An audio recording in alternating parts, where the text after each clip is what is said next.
Katie here. Welcome to my channel and another art journal tutorial. Today we're focusing on using floral stencils, and this is one way that you can use those stencils to create focal points and a very painterly effect. So I am working on this 4 by 4 substrate, but you could use an iCAD, an art journal page, whatever you have. Now, I found an alternative to these mini canvases. I got them from the Dollar Tree, but they're not available all the time. In fact, right now you couldn't find one if you tried, but I found a substitute. These are cardboard coasters that I got from Amazon. You get a whole pile of them, just like you see here. You do have to gesso them first, but you can cut a magnetic sheet, put it on the back, turn it into magnet, or just use them on a mini easel as a mini canvas, just as they are. And I'll put links to those products in the description box below with my Amazon affiliate links. So I absolutely love how this turned out. And I went and searched for how to do this, how to use these floral stencils in other ways. And I came across Karen Liz Henderson's blog, a tutorial that she did for the Crafters Workshop. And I will be using her technique. I was so excited when I saw it, and I just had to give it a try the very same day. So I am putting on green, yellow, light blue permanent, and some dark blue that this was just a craft paint onto the background. Now I didn't gesso this, and then I remembered, yeah, you absolutely need to gesso this cardboard to seal it. Otherwise it just keeps soaking in the paint because, well, that's what the coaster is intended to do. And the color here, because it's a cloudy gray day, is definitely off. But I wasn't too concerned about this. So I'm using the light and fluffy modeling paste from the Crafters Workshop, and I'm putting that through this Growing Wild stencil. And I just fit this in the corner, and the purpose of using this or doing this was to test out this new technique that I learned from Karen Liz.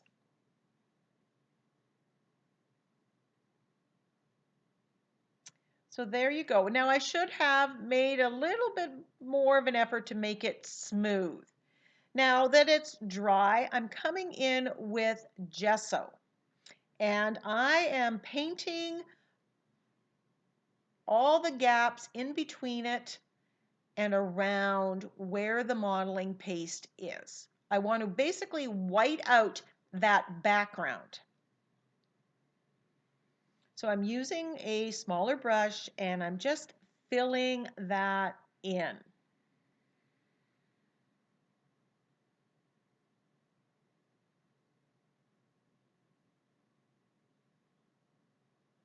If you want, there are lots of great tutorials on the Crafters Workshop blog. Just type in TCW blog and you can go through and see lots of great tutorials by the design team members. So I'm just painting, and you could use white paint. The gesso I find is a little more opaque, and I like the texture that it gives and how that will take paint later on.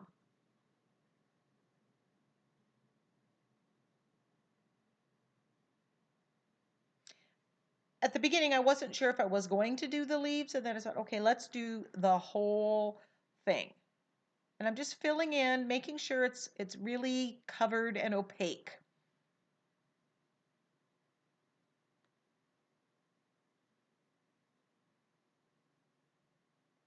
And I'm just going to take the time right now and just say, if you shop through my affiliate links, Amazon or the TCW Shopify link, I do get a small commission, but it does not cost you more. So, look through there, check the links, check shipping and handling, you know, the links in Amazon, sometimes the prices change from when I've linked it. So, do due diligence for yourself. If you shop through my affiliate link with the Crafters Workshop, you'll get 5% off your purchase.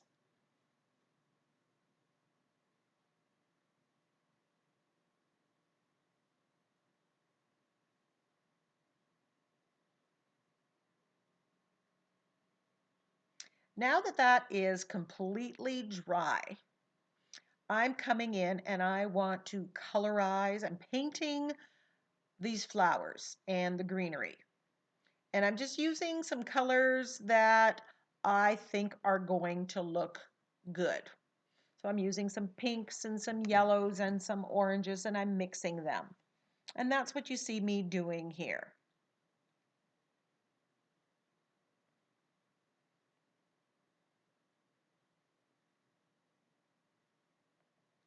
And I'm adding some yellow to this because, again, I don't want it to look flat. I want different colors and tones, and it looks like there's darker spots and shadier spots. So I'm going to add that.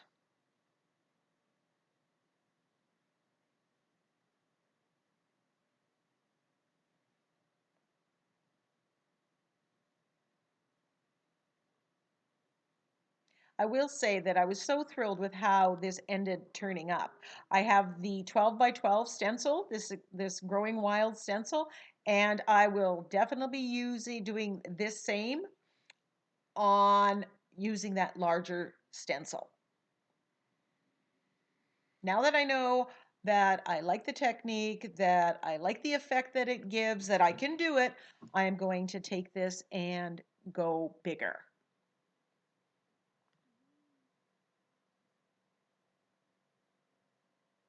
I love that purple flower up there, the shape of it.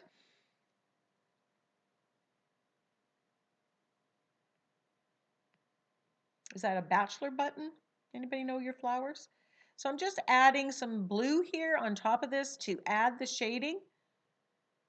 And while I love it on that top flower, on the bottom one, I end up actually going in at the end with some gesso and whiting it out and starting back because it just didn't quite turn out the way I wanted.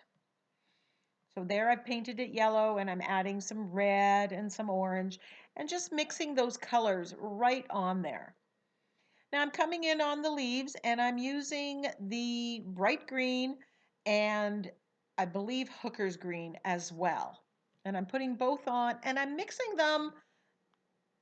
I use the same brush. I don't clean the brush and I'm just mixing it as I paint. And that's a quick, easy way of getting the different tones without really fussing a lot.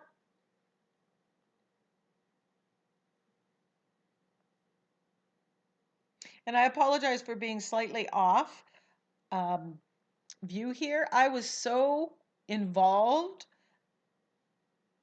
in creating this small little piece of art that I forgot to check into the viewfinder and see that I was in frame.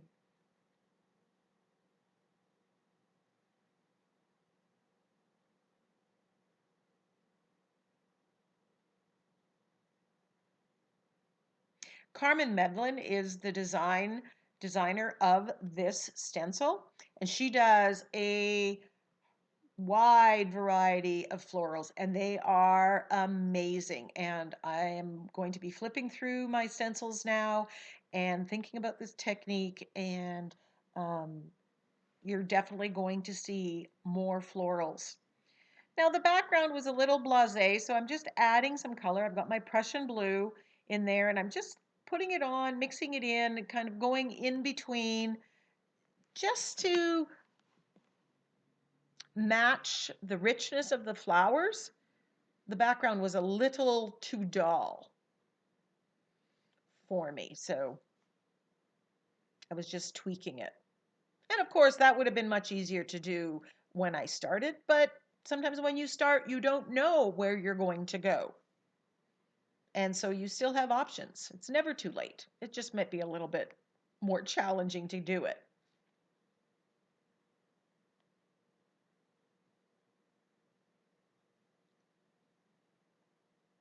So I used the stamp and I stamped in the Prussian blue, going a couple ways, just to add a little something something to the background. It was a little too plain for me. And then I kind of gave it another wash with the Prussian blue. And of course, I am going to splatter with gold because life is just better when you got bling. And now I just have some gold paint in a container that I have watered down, and I use it for splattering because I do it so often. So instead of mixing up gold all the time and having leftovers, I just keep this. So now that it's dry, I am edging it with black, and I just have black acrylic paint on the makeup sponge, and I'm just edging it to frame this little mini canvas.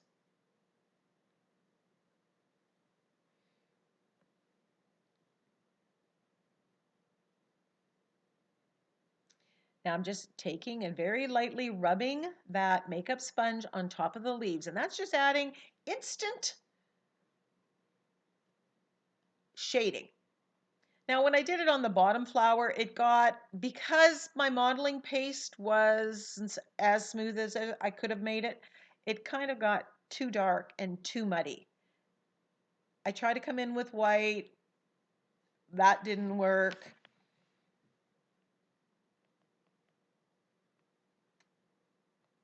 And since that is the largest flower and kind of the main focal image, now Karen Liz in her tutorial sands down the modeling paste.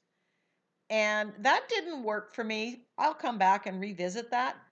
So I am going to put in the highlights in another way. So here you see me. I wasn't happy with that flower because it's a focal point. I just thought, I can do better. So I grab my gesso and I go back to square one.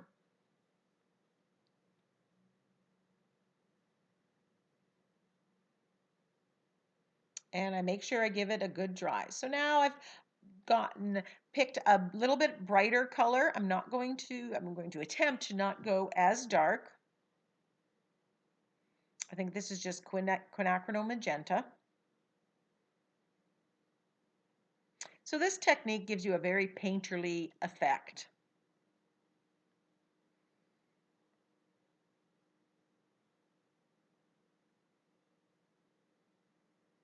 You're really using the artist stencil as the jumping off board. And there, I'm just putting a little bit of Prussian blue on there, and it just looks so much better. You can see the details of it. Next time I'll do better on the application of modeling paste.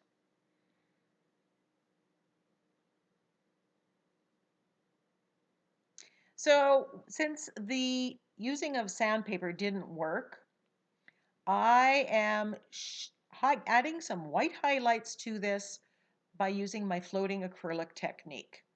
And I'll put a link to that video. People asked for that video, a video tutorial with that technique, and I did make one. It's a good video. It's a good technique to master because you can use it so much. And I'm just adding a little more white highlights here and there. And it's a little thing. You're adding very little paint, but it's just brightening the picture.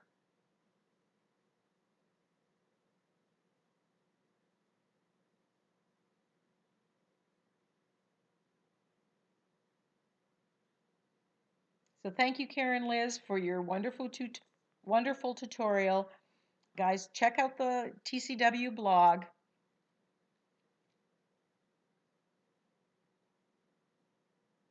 And give this a try. I definitely will be using this technique again.